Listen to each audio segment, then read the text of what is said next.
Hello viewers, நம்ம இன்றைக்கி பார்க்க போகிறது ஒரு டேஸ்டியான வெண்டைக்காய் தக்காளி பச்சடி தான் நம்ம இப்போ பார்க்க போகிறோம். திருநெல்வேலியை பொறுத்த வரைக்கும் பார்த்திங்கன்னா, கல்யாண வீடுகளில் இந்த வெண்டைக்காய் தக்காளி பச்சடி இல்லாத கல்யாண வீடே இருக்காது. அவ்வளோ தூரம் இந்த பச்சடி மெயினாக இருக்கும் இங்கே உள்ள கல்யாண வீடுகளில்.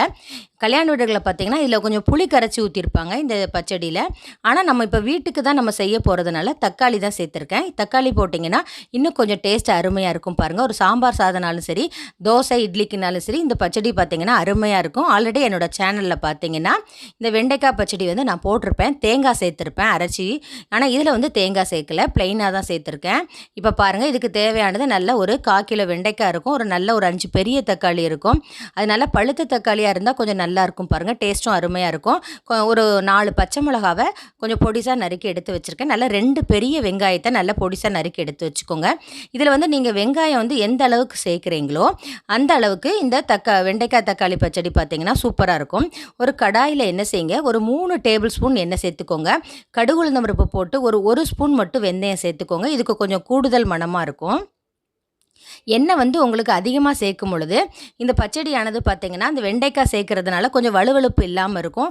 இல்லாட்டா நீங்கள் எண்ணெய் கம்மியாக சேர்க்கும் பொழுது கொஞ்சம் வலுவழுப்பாக ஆயிரும் அந்த பச்சடியானது.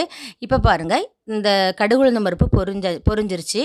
இப்போ நம்ம இந்த வெங்காயத்தை போட்டு நல்லா வதக்கிடணும் பாருங்கள். நல்ல இந்த வெங்காயமானது நல்ல பொன்னிறமாக மாறட்டும். அப்படி பொன்னிறமாக மாறும் பொழுது தான் உங்களுக்கு வெண்டைக்காயை சேர்க்கும் பொழுது அந்த வெண்டைக்காயில் வலுவழுப்பு இல்லாமல் இருக்கும் பாருங்கள். இப்போ நம்ம நறுக்கி வச்சுருக்க அந்த பச்சை மிளகாவையும் சேர்த்தாச்சு.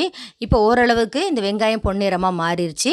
இப்போ நறுக்கி வச்சுருக்க இந்த வெண்டைக்காயை சேர்த்துருவோம். என்றைக்குமே ஈரப்பதமாக இருக்கும் பொழுது வெண்டைக்காயை நீங்கள் பச்சடி எதுவும் செய்யக்கூடாது, ரொம்ப வலுவழுப்பாயிரும். இதை என்ன பண்ணுங்கள், ஒரு 10 நிமிஷம் நறுக்கி ஒரு டிஷ்யூ பேப்பரில் போட்டுட்டிங்கன்னா அதோட ஈரப்பதம் குறைஞ்சிரும் பாருங்கள். ஆல்ரெடி என்னோடய சேனலில் பார்த்தீங்கன்னா 2 விதமாக வெண்டைக்காய் பொரியல் போட்டிருப்பேன் பாருங்கள். இப்போ பாருங்கள், நல்லா வதக்கி விட்டுக்கோங்க. ஓரளவுக்கு நல்லா வதங்கினதுக்கு அப்புறம் தான் நீங்கள் தக்காளியை ஆட் பண்ணணும். ஃபஸ்ட்டே தக்காளியை ஆட் பண்ணிடாதீங்க. எதனால் நான் வெங்காயத்தை வதக்கணும் முதல்ல பொன்னிறமானனா, இந்த வெங்காயத்தில் உள்ள ஈரப்பதமானது வெண்டைக்காயை கூட மட்டும் வலுவழுப்பாக்கிரும். இப்போ பாருங்கள், உங்களுக்கே தெரியும் இந்த வெண்டைக்காய் எவ்வளோ அழகாக வதங்கியிருக்குன்னு. இப்போ நல்ல முக்கால்வாசி வதங்கிருச்சு. இப்போ நம்ம நறுக்கி வச்சுருக்க இந்த தக்காளியும் சேர்த்துருவோம். நல்லா தக்காளியானது நல்லா கனிஞ்ச பழமாக இருக்கட்டும். நான் சொன்ன மாதிரி கல்யாண வீடுகளில் பார்த்தீங்கன்னா தக்காளி கட்டுப்படியாகாததுனால புளி கரைச்சி ஊற்றிருப்பாங்க. நீங்கள் புளி கரைச்சி இதில் ஊற்றணுன்னா கூட ஊற்றிக்கிடலாம். தக்காளியை கொஞ்சம் கம்மி பண்ணிவிட்டு ஒரு 2 தக்காளி சேர்த்துட்டு ஒரு சின்ன நெல்லிக்காய் சைஸுக்கு புளியை கரைச்சி கூட நீங்கள் விட்டுக்கிடலாம் இந்த தக்காளி பச்சடியில். அது சூப்பராக தான் இருக்கும். இப்போ தேவையான உப்பு சேர்த்துக்கோங்க. நான் 1.5 ஸ்பூன் எனக்கு தக்கன சேர்த்துருக்கேன். நீங்கள் உங்களுக்கு எவ்வளோ தேவையோ அந்த அளவுக்கு நீங்கள் உப்பு சேர்த்துக்கோங்க. எப்போவுமே கொஞ்சம் கம்மியாக சேருங்க, தேவைப்பட்டால் கூட நம்ம லாஸ்ட்டு ஃபைனலாக டேஸ்ட் பண்ணி பார்த்துட்டு உப்பு சேர்த்துக்கலாம். இப்போ ஒரு 1/2 ஸ்பூன் மஞ்சள் பொடி சேர்த்துக்கோங்க. அடுத்தது பார்த்தீங்கன்னா நல்ல 1 ஸ்பூன் நான் சக்தி சாம்பார் பொடி தான் எடுத்திருக்கேன். சாம்பாருக்கு சரி எல்லாத்துக்குமே சரி இந்த சக்தி சாம்பார் பொடி பார்த்தீங்கன்னா ரொம்ப டேஸ்ட்டாக இருக்கும் பாருங்கள். நான் அதை தான் இதில் சேர்த்துருக்கேன். நல்லா 1 ஸ்பூன் சேர்த்துட்டு நல்லா வதக்கி விட்டுக்கோங்க. உங்களுக்கு காரம் அதிகமாக வேணும்னா கூட ஒரு 1/2 ஸ்பூன் கூட சேர்த்துக்கலாம். எனக்கு இது போதுமானதாக இருந்துச்சு, அதனால் ஒரு ஸ்பூன் மட்டும் சேர்த்துக்கிட்டேன். இது எல்லாம் நல்லா எண்ணெயில் நல்லா வதங்கணும் பாருங்கள். நீங்கள் எண்ணெயை கம்மியாக ஊற்றுனீங்கன்னா அது கொஞ்சம் டேஸ்ட் இல்லாமல் போயிடும். ஒரு நல்ல 3 ஸ்பூன் சேர்த்துக்கிடும் பொழுது இந்த வெண்டைக்காய் தக்காளி பச்சடி பார்த்திங்கன்னா அருமையாக இருக்கும்.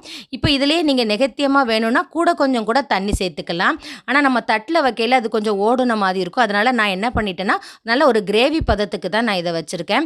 இப்போ ஓரளவுக்கு தண்ணி சேர்த்துட்டு நல்லா மீடியம் ஃப்ளேமில் வச்சுட்டு நல்லா கொதிக்க விட்டுருங்க. அப்போ தான் இந்த வெண்டைக்காயும் தக்காளி சேர்த்து நல்லா மசிச்சு நல்லா வத்தி வரும்பொழுது இந்த மாதிரி மசிச்சு விட்டுக்கோங்க. ஒரு அருமையான ஒரு டேஸ்டியான வெண்டைக்காய் தக்காளி பச்சடி ரெடி ஆயிடுச்சு. ஆல்ரெடி என்னோட சேனலில் தேங்காய் சேர்த்த வெண்டைக்காய் தக்காளி பச்சடியும் போட்டிருக்கேன், அதையும் பாருங்கள். இதுதான் திருநெல்வேலி ஸ்டைலு வெண்டைக்காய் தக்காளி பச்சடி. நீங்களும் வீட்டில் ட்ரை பண்ணி பாருங்கள்.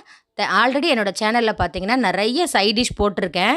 நம்ம பொரியல் கூட்டு வகைகள்லாம் போட்டிருக்கேன் பாருங்கள். இப்போ ஃபைனலாக என்ன பண்ணுங்கள், அடுப்பை ஆஃப் பண்ணிவிட்டு நல்லா நறுக்கி வச்சுருக்க கொத்தமல்லி தழையை தூவிட்டு இதை என்ன பண்ணிடுங்க, ஆஃப் பண்ணிடுங்க. அவ்வளோதான். என்னுடைய வீடியோவை தொடர்ந்து பார்த்ததுக்கு ரொம்ப நன்றி. தேங்க்யூ.